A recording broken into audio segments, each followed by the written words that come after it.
Hello, Taurus. Welcome to your weekly forecast for April 19th through the 25th.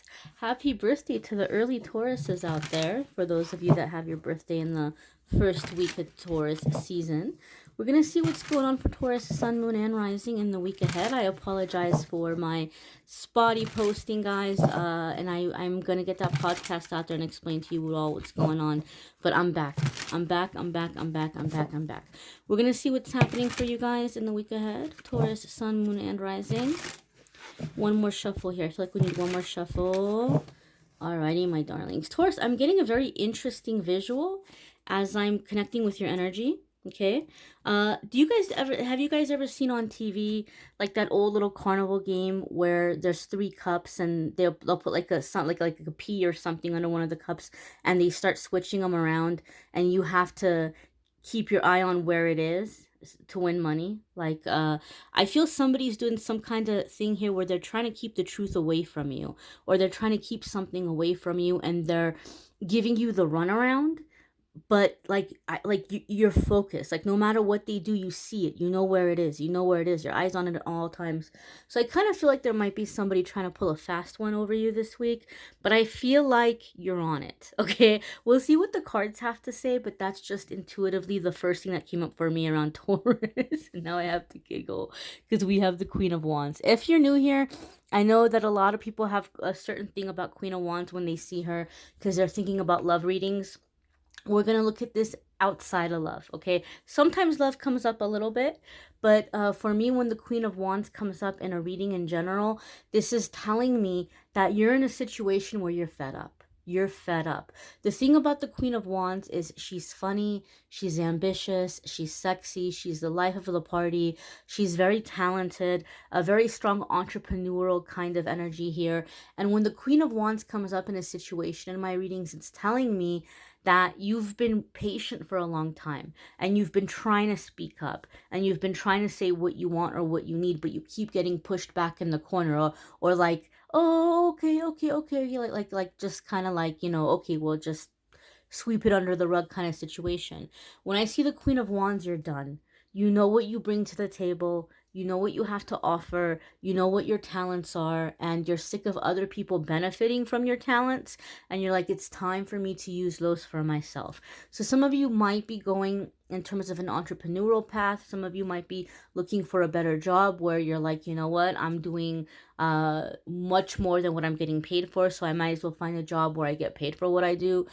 So you might be in that mindset, or it could be in your personal life as well. It could be in your personal affairs where you're like, these people are benefiting way too much from me, and I need to focus on me for once, And the thing about the Queen of Wands, when she comes up, you're so fed up and you're so angry that you're so driven for change that the change happens in a very short period of time. It happens very quickly because you're so driven, you're so motivated, you're so focused. You don't have time for drama, you don't have time for gossip, you don't have time for trying to get back at nobody. You're like, my living is going to be my revenge, right? It's time for me to focus on me. I can't worry about these people. So that's the kind of vibe when the Queen of Wands comes up. The next card we have here, my darlings, is the Emperor. Lots of fire energy here. Okay, lots and lots of fire energy here. Typically, with the Emperor energy, this is a major arcana card first and foremost. So when the major arcana cards come up into a reading or come into a reading, that tells me that you're coming into a very formative time in your life. You're coming into a pretty significant crossroads and you're coming into a new chapter. This is like a new phase. This is a shift of energy, and typically something is happening directly connected to what you came here to learn, to experience, to master. So it's like you're kind of being guided on your path. There could be some redirection, not necessarily a tower moment, but a redirection or a truth being revealed to where spirit is saying, okay, well, this is the way we're going to go now. This is the way you need to be. And the Emperor is a card of foundation, structure, order. Okay, and you're creating something in your life. And I want to clarify something because one time I tried to explain this in the video and somebody got really smart in the comments and was like, no, the Emperor isn't about creating. The Emperor is about structure and foundations and order. but that is in terms of something that you're putting out there. Like, you're not going to have structure and foundation over nothing. You're not going to have structure and foundation over an abyss or a void, you know. So there's something here that you're guarding, that you're establishing, that you're protecting. The Emperor energy can at times indicate here that you're dealing with a situation with authority, right? Kind of like, you have an idea of what you want to do, and somebody's coming in and saying that's not the way that it works. That's not how it goes. That's not how it has to be. So sometimes the Emperor can be symbolizing a sense of like an authority over you, and that's the feeling and the sense that I'm getting here, is someone's trying to tell you how it's supposed to be or how to do things, or acting like they're going to help you, but they're kind of taking over the process, right? And so you might feel like, no, they're trying to take it away from me. uh I'm seeing those cups again, right? Like, you have that little thing, and they're like, "Oh, here, let me help you with it. Let me keep it safe." And they're moving it around, and you're like, "Wait a minute, no, they're trying to trick me. They're trying to take this away from me." So be aware if you're working on any kind of projects, or if somebody is stepping in to help you. I don't want to put it out there to be suspicious of others, but make sure that you're not giving over your power in that situation, right? It's time for you to step into your own emperor energy, right?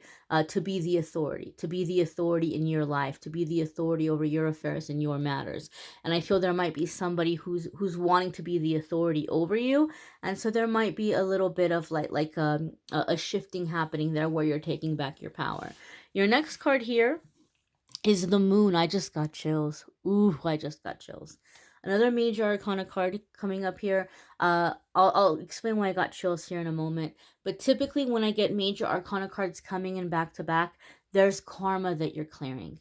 Okay, and I want to clarify something. When I say you're clearing karma, that doesn't mean that you were a bad person in a past life, or that you did something bad and that, like, now you're being punished. That's not what it means to clear karma. Okay, a lot of the times, clearing karma is also what we hear of as like breaking old contracts or old agreements. So I do feel like you're kind of cleaning house energetically in terms of people from past lives. It doesn't have to be romantic, but people from past lives that you're not on that vibe anymore. You're ascending, but they're not ascending. And so there's like a breaking of ties when we have a karmic situation. It doesn't have to be romantic. It can also be here that lots of big life changes, lots of big shifting, lots of big ascension in your energy. The reason why I got chills is the moon card is going to indicate here intuition, fear, overcoming your fear, and something being hidden from you. Okay, somebody's trying to keep the truth from you. All right. And I felt that in the beginning, right? I felt that in the beginning. So this is confirmation. That's why I got chills. The thing that I'm happy about is this card here, especially the first card, and the ascension here into the Emperor. I feel like you're going from Queen of Wands energy into Emperor energy. Like, they woke up the tiger, kind of thing. Or they woke up the tiger that was inside of you. And so I feel like this deception is being they're trying to keep it from you, but like, you see it, you see it, you see it. And what you're learning in this situation is to trust your intuition, right? To trust your intuition, to trust your judgment, because people can lie all day, straight faced, and deny, but you know the truth. Okay, and you're taking back your power. You're not letting somebody gaslight you. You're not letting somebody tell you, what, that never happened. I don't remember that. Oh, yeah. I'm helping you with that. I'm gonna get right on it. You see through it. You see through the illusion. You see through the fakery, right? And so it's time for you to trust yourself. It's time for you to trust yourself and to stay focused. But the moon card here really signifies to me that there's like a deception. And it's so funny how the little lobster is coming out of the water. I feel like this truth is going to be revealed to you quite accidentally, by somebody else who's, I'm hearing, spilling the beans. I heard spilling the beans 3 times. Somebody who's spilling the beans. So I think there's somebody else who's involved that's very accidentally saying something they weren't supposed to say. And you're like, ah, like there it is, I knew it. You know, like I feel like somebody else involved, like maybe somebody with a more minor role, just really innocently, naively is saying something, and then they're like, oh man, I shouldn't have said that, you know. But I do feel the truth is coming out, or enough of it to where you're like, I'm out of here. I'm not doing this anymore. I'm not doing this anymore. I do have to say this for some of you in a work situation. I have to be honest with you, and it's not going to be for every single one of you, so please don't freak out or please don't get worried. But because it's not for every single person. I do feel there's a scenario coming up for some of you Taurus, where you've been really working hard, very hard at work, and you've gone up to them and you've asked them for a raise or for a promotion, and they've told you, we can't do it right now, like we don't have it in the budget, or we're not ready to do that right now, but as soon as things open up, we'll let you know. I feel like you're finding out from another coworker very accidentally that they got a raise, or they got promoted to something, or they're going to be going to like a different department or something, or they're going to be getting a promotion, but it's supposed to be hush hush, right? Like nobody's supposed to know, and somehow accidentally they might be mentioning it to you, and then you're like, what? Like I just talked to them the other day. And don't tell your coworker that. If that's you, if that's your situation, you go into that Queen of Wands energy and you just handle your business, and don't even worry about fighting or arguing or confronting anybody. You take that energy and you put it into the change that you're manifesting. The next card here is the Nine of Pentacles, and this is success. This is financial independence. This is, I think some of you maybe were helping somebody financially even, or you were wanting to do something in terms of collaborating or a partnership, and you're cutting them off of that energy, and you're taking that and you're using it for yourself. I feel you're putting your finances into yourself. The Nine of Pentacles also here is going to be a card like successful self-employment, elevation, going to a higher title, higher pay. So you are moving up or focusing and moving up in terms of career, finances, and business. The Nine of Pentacles also, I don't know if you guys know this, but this little birdie here on her finger is supposed to represent that inner part of you that's like very critical, your anxieties, your stresses, your worries, your fears here with the Moon card. And so in this is supposed to say that her anxiety, her fears, her worries, her self-criticisms were preventing her in the past from getting ahead, because she couldn't focus on what she had to do. But when the Nine of Pentacles comes up, she's mastered it, right? She has it on her finger, and it's going to stay there. And so, you know what? I'll get to you when I can get to you. So right now is her day off. She's going to go out. She's going to treat herself, pamper herself with her money that she's earned, and she can take a moment to look at her feelings, her worries. What's been bothering me? What's worrying me? How can I handle it? So it's like getting that under control so that you can be successful, but you also have the balance to where you're not pushing it down, you're not repressing it. You can come back to it later. Why have I been feeling this way? How can I change it? What are some things that I can do to kind of, help with this fear or this worry or this insecurity? So you're getting it under control, and there's a financial blessing coming in the process. Your next card here, my darlings, is the Eight of Swords. Okay. So very roller coastery here, very up and down, right? The Eight of Swords comes up when we feel trapped or stuck in a situation. And so what I feel like, this is what's happening. Okay, I feel it very strongly.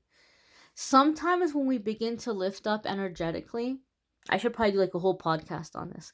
Sometimes when we begin to lift up energetically, like we begin to raise our vibration, and we begin to have good things happen for us, and we begin to like feel like things are finally getting better, the people around us, the people that we care about sometimes most, they start falling apart. They start having emergencies.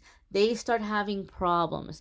They're reaching out to you. They're calling you. They're texting you. Taurus, I need your help. And it can be little things. Like I locked myself out of my house. I did this. I did that. I just broke up with my girlfriend. I broke up with my boyfriend. Oh my gosh. I need you right now. It doesn't have to be emergencies in terms of like massive, but like personal emergencies for them, or problems in their life where they're like now like they need your help. They need your help. Or like things are going better for you financially, and all of a sudden there's some kind of big massive financial situation that they need you to step in and help with. And now you're like, man, now I'm stuck. Now I'm stuck. Now I can't get out, or now I can't be happy because I have to be there for other people. So Eight of Swords typically is a card telling us not to be afraid to move forward, and that we're not stuck. We think we're stuck, but we're not. We can very easily just kind of wiggle out of that little bind and push that blindfold over our eyes, and there's plenty of room to walk forward. And heck, we can take a couple of those swords with us along the way if we want. But like, we're not trapped. And so I feel like this is a time for you to kind of stand your ground, and you can do it without being dramatic. You don't have to fight with people. You don't have to sit them down and have a talk with them and be like, look, you're bothering me too much, or you need to do things on your own, because typically people aren't going to learn from that anyway. It's just by having your boundaries and just keep doing what you're doing, right? Maybe you're not going to answer your phone right away. Maybe you're not going to get back to that text right away, and that's okay. But I feel like you're getting unstuck. You know the truth, and you're getting unstuck. Okay, that's what I feel here in this energy. Be sure to check out your moon, sun, and rising sign videos as well. Some weeks those are gonna resonate with you more than your sun sign does. You may want a private reading, which I'm more than happy to do. If you go to calendly.com/amethystangelite, you can schedule a private reading with me there. I'll also have it listed in the description of the video. Guys, please, this is super important. Those of you that do schedule a private reading, I know you don't want to fill stuff out. I know you're like in a hurry. You want to get booked. I get that. But double check and make sure that you put your email address in correctly, because I'm going to email your reading back to you. And if you gave me an incorrect email address because there's some kind of typo, I'm not going to be able to get your email. I'm not going to be able to get your reading to you. Also, pay attention to what email address you gave me. Sometimes people have more than one email address, and they're emailing me from a different address saying, you never sent me my reading. And I'm like, no, I sent it to the address you gave me. So make sure that you put the email address you want me to use, and make sure it's the right email address. Love you guys. Bye.